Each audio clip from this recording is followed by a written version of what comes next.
Hi folks, it's Michelle with Garden Jargon, and I'm doing one of those aerial photo videos today. I got some melons. Can't believe it. I have sugar baby melons. I can't even believe it. And I picked them. And I don't know if they're ripe or not, so we're about to find out. I've never grown sugar baby melons in my life. I've never grown a melon, period, in my life. But I grew these.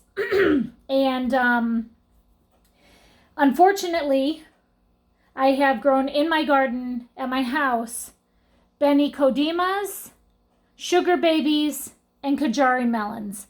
And the Kajari melons have already ripened, and what I'm finding is when they ripen, they fall off the vine. So I Googled how to tell if these were ripe or not. And it says the tendril, which is the one little arm that goes out and has a spiral on it that kind of wraps around the trellis when it's growing. That's a tendril. The tendrils that are closest to the stem of the melon, if that's brown and dried up and shriveled off and it's like crunchy, then the melon is ready. So these both were that way on the vine. So that's why I picked them today. And I saved them to turn you on so that you can watch this experience. Now, both of them were actually in these produce bags that I got from Walmart. They were tied up on the vine so that they were supported and that they didn't fall off, which worked really well. And I used scissors and I cut into them and I got our melons safe and sound. I don't know if you can hear that. Also, something that I believe is to our disadvantage is it just rained for like 3 days here. We probably got 3 inches of rain in 3 or 4 days. I just scratched this, so that's nothing. Listen. I hope you can hear that. Sometimes people can do that and tell if it's ripe. So I'm thinking it is ripe. So I'm about to bust open this melon and it's probably going to explode because it's full of water because we've gotten so much rain.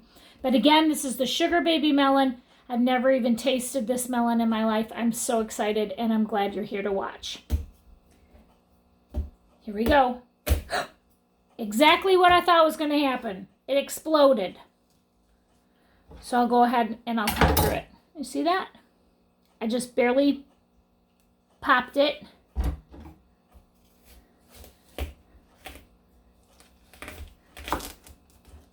Oh my goodness. God, I grew this. I'm so excited. Oh my gosh, it smells delicious. I'm so excited.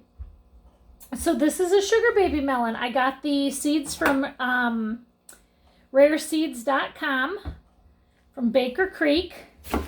And I started them indoors. I'll have to link the information below as to when I started them indoors and then when I harvested them. That is one beautiful melon. Look at that. I can't even wrap my mind around it right now. So it's got seeds, so it's not seedless, which means it's going to take some work. I'm not sure if these seeds are viable because from what I understand, you have to let the seeds grow over, or the fruit grow to the over maturity before you could actually save the seeds, but I'm not tossing them. I will try. Oh boy, here we go. Oh my. It's really, really juicy. Oh my goodness. I'm making a mess.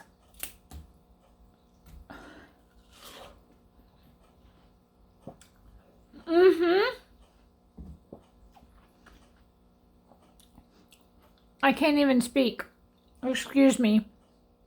Excuse me for a minute. I'm busy. Oh my goodness. This is very delicious. I'm so excited that I grew this. And it was very easy. I grew this melon in containers. I got containers from Home Depot. They're an 11-gallon bucket. They have handles on the side. I put 3 seed starts in each container, and it has a traditional watermelon leaf. It's got like little wings on the leaves. And these were the first melons to flower and fruit out of all 3 that I grew on the trellis this year. That is such a good melon. I will definitely be growing this again next year. However, the thing that I'll do differently is I did not actually fill the bucket all the way to the top with dirt. Or maybe I did and it just settled because there's about 3 inches without soil at the top. So what I did towards the end of this lifespan was I started feeding the bucket more. I started putting mushroom humus or mushroom hummus compost on the top so that it was actually feeding the melon. I don't know if that did anything, but I got a lot of blight on my leaves and a lot of leaves that looked like they were being sunburned. Now, these melons are told on the package to grow in 8 to 10 hours of sun. I did tie every melon up on the trellis so that they would not fall off. I still can't believe how delicious this melon is. I'm going to have such a great snack today after dinner. Sorry, I got sidetracked. But that's some of the things that I did when I did also do a bucket video on how I started these. So I'll make sure that I put that in the description below. And if you don't know how to get to the descriptions below, you just go next to the title of the video that you're watching right now. There's a little down arrow. You click on that and it'll open information and it'll give you description about the video that I'm shooting, as well as any links that I might put in there, like the buckets that I did to set these up. I want you to know how I did them because it was a success. A little bit. I did good. I wish more of these would have grown. I think there's only 5 total on the vine, but I had 1 whole bucket not make it. So I'm not sure what was different in that bucket towards anything else. So it's just a live and learn situation. Maybe I'll try some of these in buckets next year. Maybe I'll try some in the ground in my new garden at my new location. So I just wanted to share with you the joy that I'm feeling about this sugar baby melon. I can't believe it actually worked and it happened and I grew this. I got 4 more on the vine right now, just like this. I'm going to wait till they get a little bit more ripe. I'm going to give them to my sister. That's it. I hope you guys have an incredible night. It's a Friday here. I'm going to make some fish and I'm going to eat this melon. You have a great night. Thank you for watching my video. Please like it and share it. I hope you can grow your own sugar baby melons in the future. Take care and God bless.